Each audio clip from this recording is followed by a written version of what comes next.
What you're looking at is not a war zone overseas, it's Los Angeles. These are American streets, filled with American citizens, being met with tear gas, rubber bullets, and even the military. Why? Because they dared to protest against a series of ICE raids that tore families apart in the middle of the night. Let's talk about what's really going on here, and why the people are fighting back. I'm Giovanna Lotta. You're taking a live look at one of the protests underway in Los Angeles just a few hours after the mass immigration raids. Chris Christie is live in Air 7 with the latest. Chris.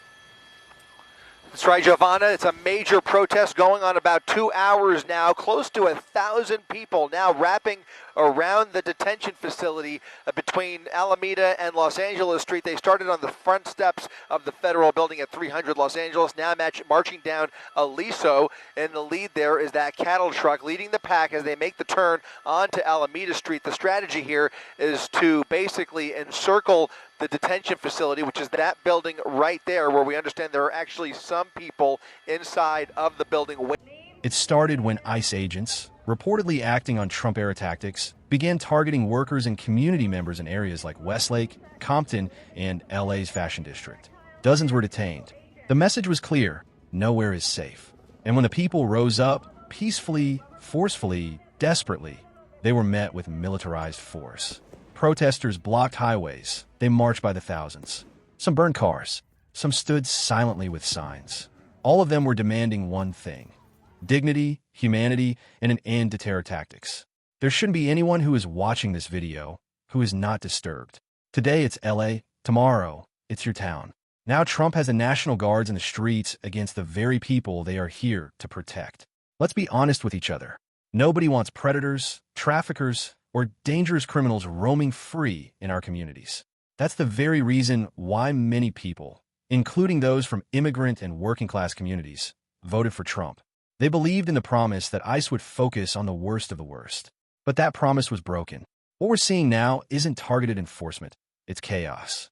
ICE is storming workplaces, snatching people off the streets, dragging parents away from their children's graduations, and sweeping up day laborers outside Home Depot. People just trying to make an honest living. You don't catch dangerous criminals in places like that. You catch vulnerable, working people. It's not justice, it's convenience. The system is going after those who are easiest to grab, not those who pose the greatest threat. Why?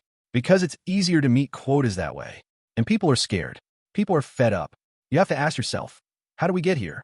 It started with a broken promise, and it's spiraling into something far more dangerous. Now let me be clear. This channel does not condone violence of any kind, not against civilians and not against officers. We stand firmly on the side of peace. That's why we support protests like the one happening on June 14th, No King's Day, a nationwide, peaceful demonstration in Washington, D.C. and cities across the U.S. It's about amplifying the voices of the people, all people, who are demanding dignity, accountability, and justice. If you want to be part of that movement, visit 5050.1 for more information. It's going to be bold. It's going to be impactful. And it's exactly the kind of civic action we need right now. The reason it's such a big deal that Donald Trump is federalizing National Guard troops is because he's doing it without the governor's consent. Not only without his consent, but the governor does not want the National Guard deployed. The entire point of the military is to protect civilians. And the last time that a president federalized the National Guard without the governor's consent was at the end of segregation. And that was to protect the people of color, the civilians who were going into that school. Because the entire fucking point of the military is to protect civilians, not fucking dominate them. If you're an unbiased person, it is so fucking clear that this administration has been jonesing to send troops into blue fucking states. He talked about it on his campaign trail. The entire point of this move is to dominate the citizens, dominate civilians. And that is the antithesis to the fucking military. You don't dominate your own citizens. This is a test run. And how you react to it, the person on the other end of the screen, how you react to it is very much going to fucking matter what happens in the future. I just got back from DC and I went to the Holocaust Museum, and I am telling you that we are on the same fucking timeline. We are on the same railroad tracks. The exact same thing that is happening now happened pre-Holocaust Germany. And how you react and what you do about it matters. There's always going to be unrest. There's always going to be protests. There's always going to be riots. And we will deal with that the right fucking way. You don't deal with it by having an administration that is just waiting to dominate fucking blue states because they are just tired of them and they fucking hate them and they have a bone to pick with them. That is not America. That is not America. This is why we showcase the people. Please check out CFH Unfiltered on TikTok. He is a part of the Unfuck America movement who has great content. Now, let's rewind to 2020. Trump, yes, this same Trump, said National Guard troops should only be deployed by a state's governor. It was one of the rare things he got right. Fast forward to today, and he's doing the exact opposite, overriding Governor Newsom and sending thousands of troops into California without consent. That's not law and order. That's authoritarianism. That's martial law. 4 years ago at the Republican convention, I'm going to restore law and order. And I have, except in Democrat-run cities. Look, we have laws. We have to go by the laws. We can't move in the National Guard. I can call insurrection, but there's no reason to ever do that, even in a Portland case. We can't call in the National Guard unless we're requested by a governor. Okay, so let's see what the governor of California, Gavin Newsom, who Trump disrespectfully referred to as New Scum, has to say about this during his interview with Brian Tyler Cohen, who you must check out on YouTube. He does great political commentary and has recently done some very impactful interviews. Did the National Guard need to come into California? Of course not. He flamed the fires. This is exactly what he wanted. This is what he intended by illegally acting to federalize the National Guard. We're going to be initiating a lawsuit first thing tomorrow morning, and it did exactly what we told his team it would do. It would inflame the anxiety, it would inflame the conditions, and the most important thing he can do if he wants this thing behind us is to rescind his order and to get back into some semblance of orderly life here. Last conversation with Donald Trump, which I believe was in the last 24 hours, how did that conversation go? What did you say to him? What did he say to you? He never brought up the National Guard. Stone cold liar. Said he did. Stone cold liar. Never did. Didn't even really want to talk about LA. Out of respect to the presidency, that 20-minute conversation, I won't even get into things he actually wanted to talk about. But it wasn't about any of these things. Now he's making it all up. It's a remarkable, remarkable thing to experience in real time. And in real time, people's lives are at risk because of his recklessness. And after all of that, well, I'm just going to leave this here for a couple of seconds and let it sink in. Let's be crystal clear. These LA protesters are fighting for the freedom of others. They're standing up to ICE raids and human rights abuses. But compare that to January 6th. Where's the National Guard then?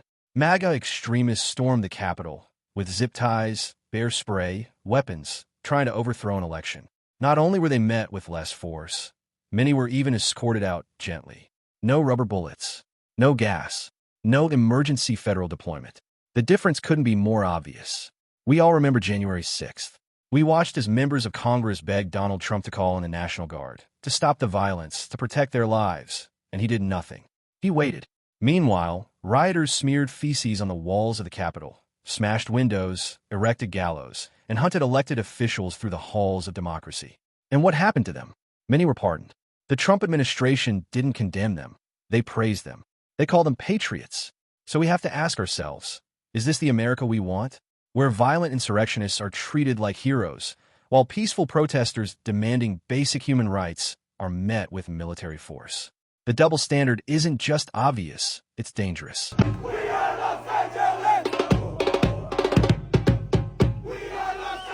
It's not just about immigration.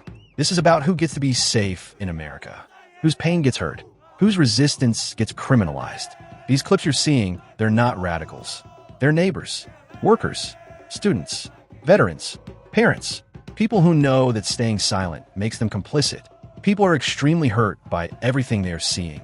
Look at this teacher pouring out his heart after hearing news about what ICE was doing at the neighboring school in the next clip. I can't handle this, y'all. This is crazy, yo. I didn't think this was about to affect me like this. But, our neighbor's school, y'all know I work at a school. Fuck. Our neighboring school, I think it's Gratas, I don't know how to say it. It's Gratas or something like that. They were having their graduation. And there's helicopters in the sky. Most of these schools are... Fuck, yo. Most of these schools are predominantly Hispanic.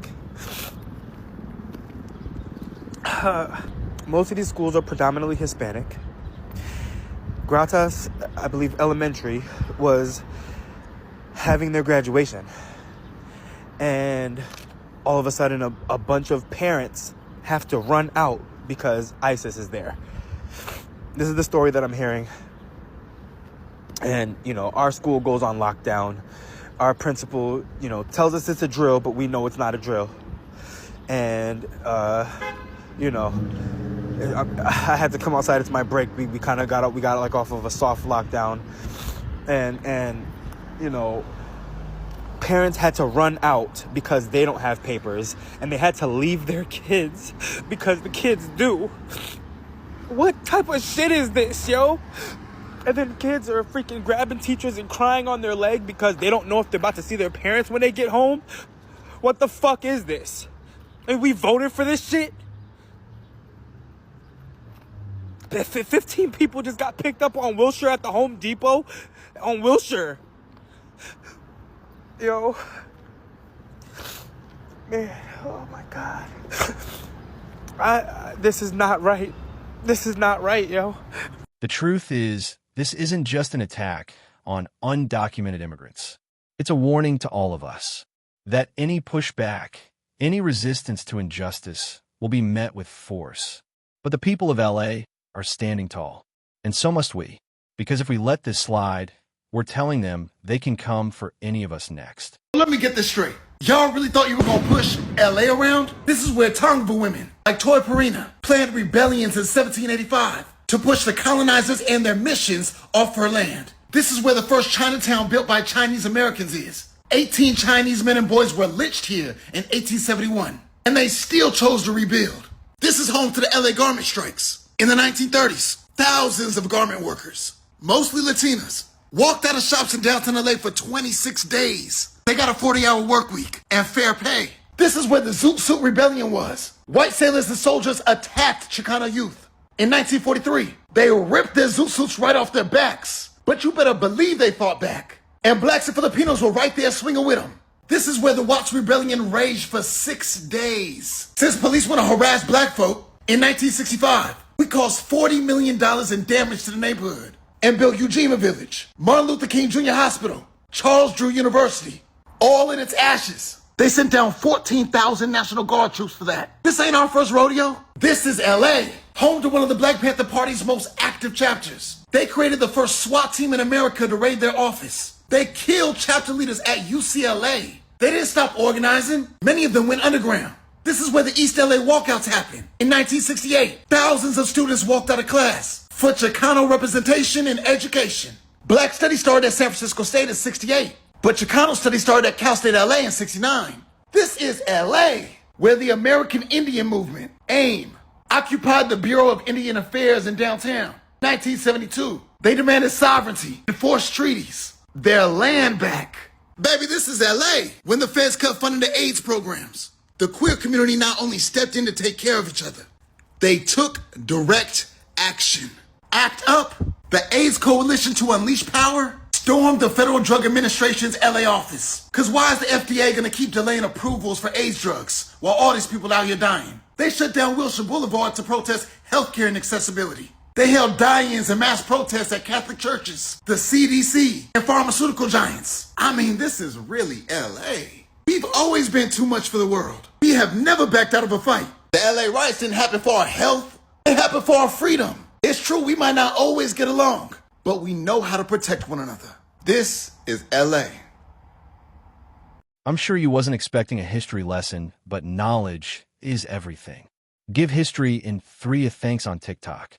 The passion in his voice is what moves the crowd. Before I continue, I would like to ask if you could like and subscribe if you have not already. Helping grow the channel will help get the information out. Thank you. Next up, we have a young man having a heart-to-heart with the officers on the scene. He's reminding them what they are really here for. It's powerful. Let's take a look. Feel tough with your assault rifles and your sticks. You should be standing here with us. Stand with us. You're on the wrong side of history. We know you got a job to do, but you took an oath to the Constitution, not to the fascists in the White House. Think about what you're doing now. Think about what this means. Coming into our community. Peaceful fucking community. People working their jobs. They send in men in military fatigues. Weapons of war into our communities. And you stand here and you allow it. I am sick and tired of it. You should be sick and tired of it. You think any of these people in the White House sending you these commands give a fuck about you?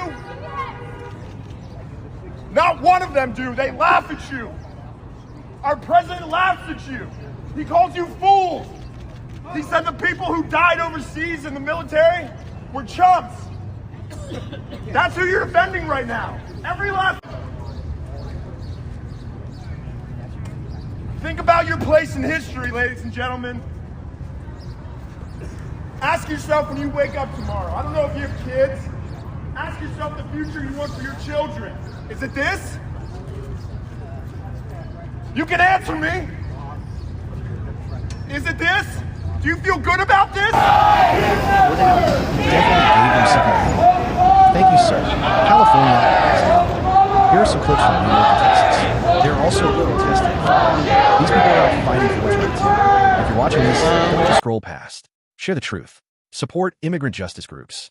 Follow creators who are covering this because the mainstream won't. Please like and subscribe for more.